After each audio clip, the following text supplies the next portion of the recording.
Corporations that undermine American values don't deserve GOP support. Oh boy, I wonder where this one's gonna go. Corporations like Mark Zuckerberg's Facebook shouldn't be supported if they aren't working in the best interests of Americans. By Marco Rubio. What's good for General Motors is good for the country. This was the defining American adage in the last century because it was true. U.S. corporations helped to make our country the most prosperous in the history of the world. But with the profits came a corporate duty to care for the strength of the nation and its citizens. That bargain is broken down. Many in corporate America feel no obligation to act in the best interests of our country. Historically, corporate America played an integral role in building thriving communities, stable families, and a strong nation. That's not true. If that was true, we wouldn't have had the entire labor wage war, pretty much, that we held between the laborers plus unions versus corporate America back when it was factories and just shops, and all they were arguing for is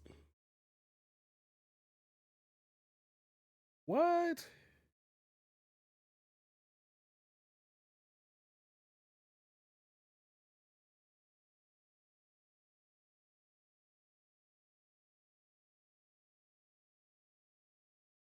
What?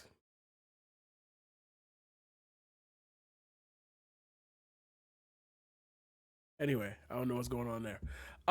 That's not true at all. Literally, labor law, the entire labor law, industrial revolution fight. I don't know how to point that out to you anywhere. The literal like non-acceptance of black and people of color into corporations on higher ranking roles until just recently. The wage gap, like there's too much in there. US companies made a comfortable lifestyle available to millions of working and middle class Americans. Comfortable lifestyle available. US companies. Okay, I guess you could say like that has happened, so I'm not gonna say that's bullshit. But like there's a whole other side to that, which is enforced systemic poverty. By paying lower wages to people for the same jobs that they've been doing since the 50s and 60s. To help our corporations fulfill their patriotic role. Corporations do not have a patriotic role to the country, or else that would just literally be corporate propaganda. I don't understand what you're saying there. The GOP especially enacted business friendly policies. Tax cuts. We kept. I should have just read the next sentence.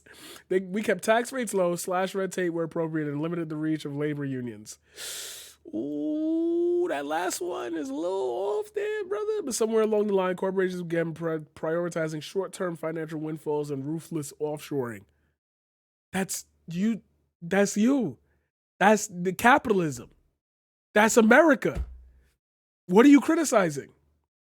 I just want to see how long this goes. Okay, it goes pretty fucking long. Corporate America began to view these good jobs, families, and communities, and even the nation as an afterthought. Yo, Rockefeller and the oil industry just really want to talk to you real quick.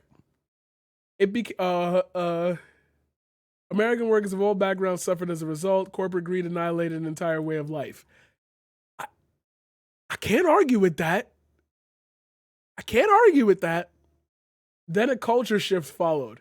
It became trendy for executives to view themselves as citizens of the world. Love of country, free speech, and traditional faith and other bedrock American ideals became. Oh, God. Love of country. Otherwise, blind patriotism. So here's a thought for you. Says y'all love to argue this shit so fucking bad that you literally will go horse over it. And let's just break that down. Right? Let's break that down. Love of country. Do you remember being a kid and having to recite the Pledge of Allegiance every morning? Did that feel weird to you? The fuck were you pledging to? What country? Your country? But if China do that, we call that communist prop? So imagine being 26, fresh, you finished college 5 years ago, you moved out, you made your money at one job, you decide, all right, I'm going to go move to this other job. And every morning, they sit at their desk and they go, I pledge allegiance to the flag of the United States of America. Like, what? So love of country is where I'm going at with that. Like, what are you saying by that? Like, I can like this country and still say it has problems because every country has problems. And those problems stop me from being able to be a full-fledged, like, I'm down for this because, like, the country itself isn't down for me. I think that's pretty obvious to figure out there. Free speech. we're going to do a whole other segment on that later, and I'm going to explain to you why this whole free speech argument from jump has now been bullshit. Like, and I wish more people are going to watch that segment, because I'm going to break that down to its core and tell you why it's like absolute garbage. So I'm going to ignore that for now. And traditional faith and other bedrock American ideals became unfashionable. We still view brown people as terrorists. We still view, they're going to enshrine Sharia law in America. Like, you really are poking like at things that you yourself have incited to be wrong. We don't have freedom of religion. We are a Christian nation. Like, Christian idea, like, yo, come on. You say it in the fucking speeches you make. And other bedrock American ideals. For who? The slaves that you brought over here, they was worshiping the Christian God? For who? For what? Huh? For what? You're a fucking liar. Anyway, whatever. Facebook founder Mark Zuckerberg in 2013 reportedly asked Xi Jinping to name his unborn child, and his tech giant would soon adopt the Chinese strongman's values when it came to free speech.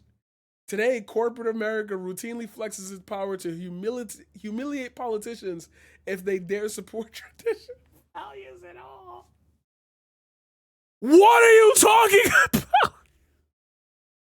Okay, let's say you are a diehard GOP. You agree with everything that I've read thus far, right? You don't hear anything wrong. There's no, I'm completely full of shit. I've made it up since jump. Whatever. This is how you would attach like semblance to what I've said thus far. Just that sentence alone. So it's not about regular everyday people, because I'm pretty sure China be on everyday people's asses. It's just politicians? You mean you small group of like very powerful and influential people should be held accountable for what you say, the same way a random Twitter user with 8 numbers to their name should be held accountable? Wow. Whoa. Wow. Didn't see that coming. But quiet part out loud, right? Multinational firms threaten boycotts over pro-life legislation. Because you shouldn't legislate the choice. I don't understand how people say, "Oh, I wouldn't get an abortion, but I don't care about what another woman does." But you'll write legislation to stop the other woman from getting an abortion because like, why not set up legislation to just give people the freedom of choice? Then it literally doesn't. You like, what are you doing? You're scaring people into having babies? Like, I don't get what, it's either kill the population off, because if you're not financially available, you shouldn't, like, think about it. Okay, watch. This is what we talk about when we say systemic racism. I'm going to just throw it in there. The pro-life legislation says no abortions, right? Assume that. Just one-to-one comparison. Go down a step. The terms and conditions for having a baby, oh, you got to be well off. You know, you got to have enough financial security for your child. Shouldn't be having a child if you can't afford this or that, regardless of mistakes, regardless of rape, regardless of whatever. Like, if you have a child, you should be in a financial position, an economic position, a social position to be able to handle said child. You know, you shouldn't be looking for childcare, blah, blah. You should have funds, this and that. Create a stigma around having children without meeting all of the criteria. Then make it illegal to have abortions. So what's your decision here? What's your choice? What's your final thought? I guess I can't have kids. So systemically create a place where the system underlines that a certain type of person is going to have the hardships to not be able to reach that criteria as easily as somebody else. Kill the population off. I can't have children because society has told me I'm not prepared for it. Obviously, that's not how we work things, but in a 1-to-1 ratio comparison, you would see where it's easy to make these connections. Cowardly sports leagues pull events out of states that dare pass legislation they don't like. Okay. Capitalism. They could have picked any reason to move the game.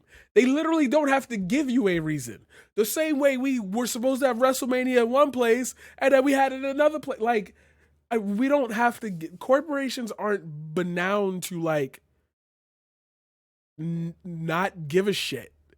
And again, I will bring up, if you want to talk about baseball, oh, when did baseball get political? Please look at the Negro Leagues. Like, the entirety of that era, the good old pastime of baseball, the era y'all love so much, was dominated by an entire truth that black people weren't allowed to play. A lot of y'all's favorite baseball players are of Dominican descent. They weren't allowed to play. Holy shit, man. So whatever with that baseball shit. Firms like Delta parrot woke talking points even as they cut deals with China, lending Beijing legitimacy and funding as it commits. Oh, Jesus. These hypocrites want to have it both ways, to coast off everything that makes America the most business-friendly country in the world while moving good jobs out of our nation and waging a merciless war against traditional values. You mean we're going to take the side of whoever makes us the most profits and can literally not care about whatever anyone actually thinks as long as our bottom line isn't hurt? That's capitalism. Hey, that's describing grifting, actually. I just peeped that. It's easier to make, take Candace Owens, for example. It's easier to make money by literally capitulating to the audience that gives you the most money. I'm confused here. So far, they succeeded. Getting in bed with the CCP has opened up enormous new markets. Outsourcing jobs has been a tremendous cost saver. Bending a knee to woke progressive craziness made CEOs more popular than ever in elite settings. What the fuck is the issue? I tell you what. Oh, God. Here we go. Let's say that this culture war exists and everything is real. Like, everything you've said thus far is real. If it's unpopular to be a racist, why would you still want to be a racist? I'm not calling you racist. But, like, if it's unpopular to hold the views that you have on certain topics because of actual logic and decrees that make legitimate sense and is not just an overreaction to some random event that's not happening, i.e. what you do most of the time, then why wouldn't you just take the popular position? You want to get elected, right? You want to swing this shit if we're talking elections. Why not just take the popular? Oh, because it's not popular with the people who support you.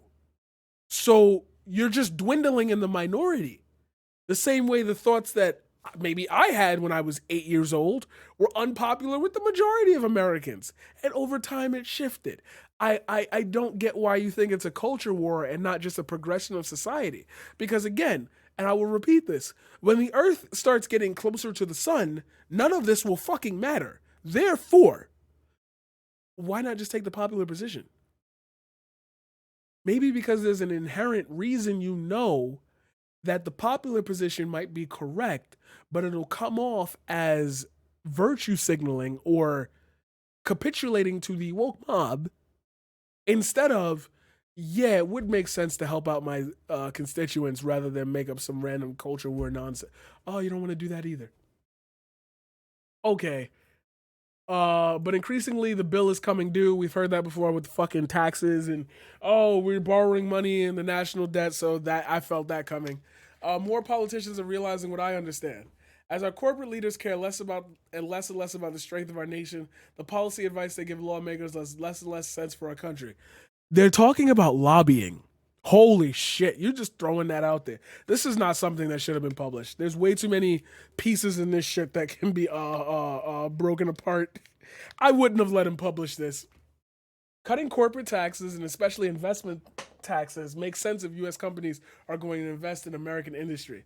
But if they're instead prioritizing offshore operations or simply returning windfalls to shareholders, then policymakers are going to have to start being more careful in how we structure tax cuts. Low-key progressive. Weird how, and that's what I mean. That's what I mean about this being bullshit. I've read this with honesty and like I'm not trying to add like dangerous subtext to it, but at the same time, that's a democratic position. That's literally what the whole like panel of the Democratic nominees were saying. So you're agreeing with them there, but the reason why it's happening or why you find fault in it is because they're also siding with the people you disagree with. So you agree with the people who you disagree with. What? Hold on, wait. That just broke my head.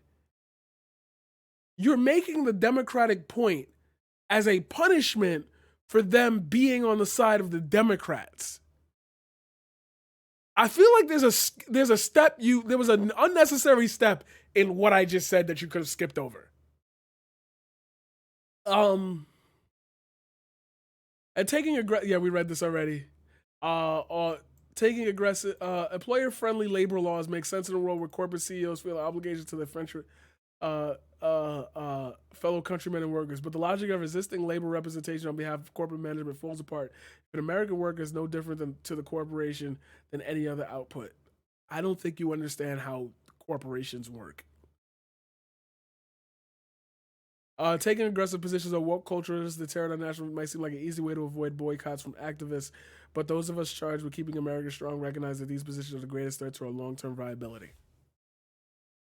I don't need. I'm going to read this paragraph down here because we already read this. I want you to see that. I want you to see that. And I want you to think in the back of your head real fucking quick.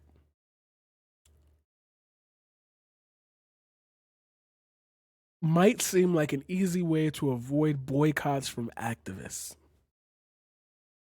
I hate to drag it back here, but do you remember Rosa Parks? Sat in front of the bus, right? People didn't like that, so they were boycotting the bus system, right? Eventually, the bus company could have been the one to be like, okay, we're losing a lot of money here. Black people can sit in the front of the bus. Those of us charged with keeping America strong realize that these positions are the greatest threat to our long term viability.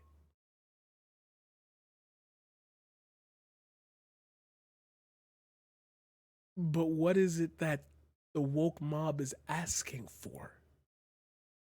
See, my problem is that there's no context to that. What is it that the woke mob is asking for? What is it that we're talking about right now that makes you feel like there's an actual issue being presented right now? And if you tell me, well, I don't know, I can't figure it out, exactly. So the question now becomes, what the fuck are you on? Our nation needs a thriving private economy, and patriotic business leadership has historically underwritten the American dream. That is not true. That is a pure and unadulterated lie. But lawmakers who have been asleep at the wheel for too long, especially within my own party, need to wake up. America's laws should keep our nation's corporations firmly ordered to our national common good. The work of rebuilding and rebalancing the relationship between our nation and its large corporations begins today. Wow, you're so fucking stupid. Wow. What a dumbass article.